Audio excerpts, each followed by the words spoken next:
வணக்கம்.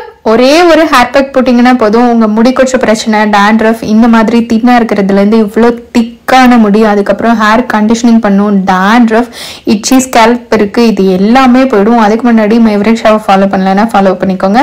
ஒரு ஸ்பூன் வெந்தயம் எடுத்து ஓவர் நைட் சோக் பண்ணிக்கோங்க. முளை கட்டி வச்சதும் இந்த மாதிரி நல்லா முளைச்சி வந்துடும். அதுக்கப்புறமா அதே அளவுக்கு கர்ட் எடுத்துட்டு ரெண்டுத்தையும் நல்லா மிக்ஸ் பண்ணி நல்லா கிரைண்ட் பண்ணிட்டு ஒரு திக் கன்சிஸ்டன்சியில் இருக்கிற பேஸ்ட் எடுத்து உங்கள் ஸ்கேல்பில் இருந்து ஹேர் ஃபுல்லாக நீங்கள் அப்ளை பண்ணிட்டே வந்தீங்கன்னா வீக்லி ஒன்ஸ் ஆர் ட்வைஸ் நீங்கள் அப்ளை பண்ணீங்கன்னா நல்ல ரிசல்ட்ஸ் தெரியும். 30 டேஸ்க்குள்ளே உங்கள் ஹேர் நல்லா திக்காகிறதையும் அதே மாதிரி முடி இல்லாத இடத்துலையும் முடி முளைக்கிறதையும் பார்க்கலாம். மைவரேக் ஷாவோட ஹேர் ஆயில்லையும் ஹேர் வாஷ் பவுடர்லையும் வெந்தயம் ஒரு முக்கியமான இன்கிரீடியன்ட்.